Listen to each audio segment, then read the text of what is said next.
Hey guys, it is another day. It is another video. I am down here in sunny Florida visiting some family here over the next couple of days. But are we going to miss a video over it? Absolutely not. We're going to be talking about the gem rate data. Excited to dive into March's numbers. Pretty unbelievable stuff. But before I get started, huge, exciting announcement. I am working with Robert Edward Auctions, new sponsor, REA, one of the most reputable auction houses in all the land for sports collectibles. Like I said, really excited. I've been watching them from afar for 5 years since I got back into the space. They've been on the target list of companies that I want to work with, and I'm finally working with them. So very excited. More than 30 years in business, and they've got their April catalog auction coming up, and it is a huge one. Yes, exactly. But I'm going to rattle off some of the amazing stuff. 3,900 lots, including 1955 Topps Roberto Clemente rookie in a PSA 9. Last one in this grade sold for over $1 million, by the way. 49 Bowman Jackie Robinson in a PSA 9. 55 Topps Sandy Koufax rookie in a 9. Talk about some high-grade vintage. 58 Topps Jim Brown rookie in an SGC 8.5. 76 Topps Walter Payton rookie in a PSA 10. That's a monster card. 57 Topps Bill Russell rookie in a PSA 7.5. There's not a lot of those, period, on the Pop Report. Original Type 1 photos of Jackie Robinson, Josh Gibson, and Shoeless Joe Jackson. A 1932 U.S. Caramel Babe Ruth in a PSA 8. Lots of rare unopened boxes and packs. They're also having an event at the Just Collect shop in Millburn, New Jersey, April 13th and 14th. Ton of these featured items are going to be there. It goes from 5 to 9 p.m. both nights. So if you happen to be in that area, definitely check that out. That's April 13th and 14th. This is the coolest thing I have ever seen. And then next week, I'm excited to have President Brian Dwyer is going to be on the show for a live stream. He can answer a lot of questions about REA, and we'll dive into his hobby background. Very much looking forward to it. Also, don't forget to connect with Robert Edward Auctions on the IG, on Instagram, at Robert Edward Auctions. All right, guys, Ryan at Gem Rate Data coming in hot with the March numbers a couple of days ago. Unbelievable month for card grading. It's almost like it just keeps on getting better. And I know that it might sound like, oh my gosh, you're just so optimistic about all this stuff, but the numbers don't lie. And PSA graded 1.22 million cards in the month of March. That's up 22% from February. Granted, March is a little bit of a longer month than February, so you got a couple extra business days, but still, I thought their capacity was sitting right at 1 million cards because that's where they've been. I didn't really think they had capacity for 1.22.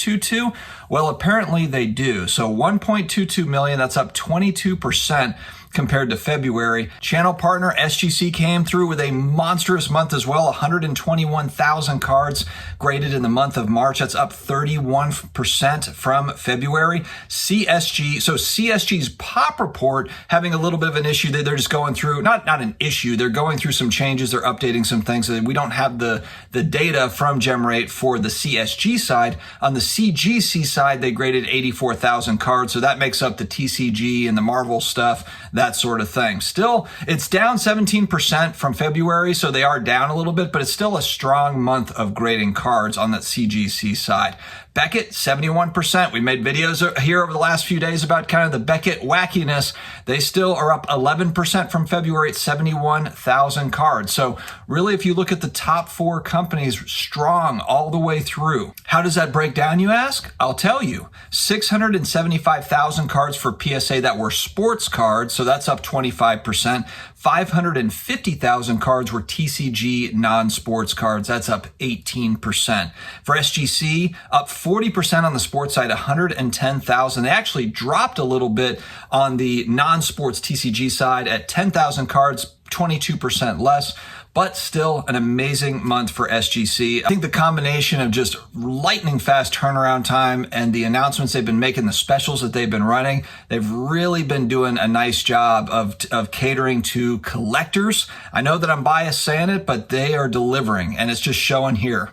For CSG, we'll really have to see kind of how this shakes out. You know, the Pop Report's going through maintenance, so they could be grading a zillion cards. We have no idea, so I don't want to pass judgment on CSG when, yes, they have been taking a little bit of a hit. They've definitely been grading way more on the TCG side than on the sports card side, but I would like to see what that looks like when this stuff gets sorted out, and it will. It will get sorted out here in the next month or so. We'll be able to see what this looks like. There'll probably be some catch-up numbers and stuff like that. So we'll see what's going on with CSG. Very interesting for Beckett. 32,000 sports cards. That's down 4% from the month prior. 38,000 non-sports TCG cards. That's up 27%. So they're actually doing pretty well on the TCG side. They've got fans in the Pokemon world or the Magic the Gathering world or whatever. Maybe Marvel? Probably not, but it's definitely on the TCG side. Beckett has picked up some steam, so I don't know where that came from, if they've got some marketing efforts going on that TCG side of the coin, but strong month for Beckett there. I think for Beckett, of course, it's just going to come down to what is the backlash from this last weekend of we're changing our grading. No, we're not, but maybe we still are. We're going to make a change, but we're trying to still figure it out. We're listening to the community / collector base.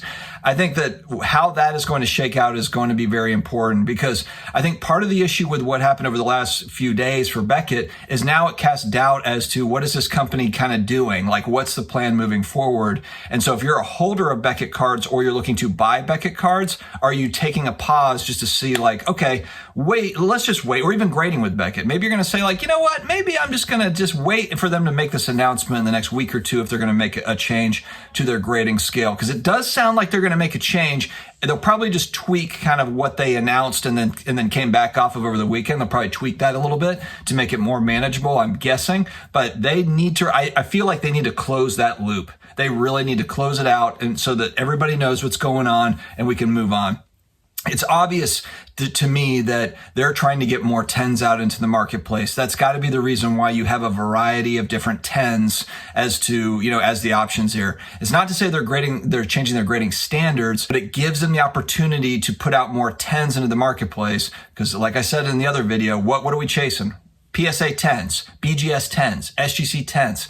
That's what everybody wants. Obviously, a card has to earn the grade, but if you have 4 different variations of 10, then it gives you some leeway to be able to hand out more 10s.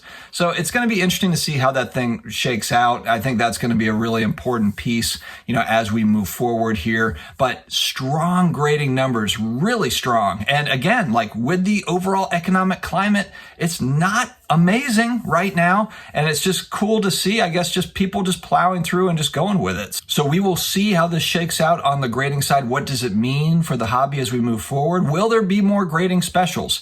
If I'm PSA, I'm kind of thinking, why bother with a grading special?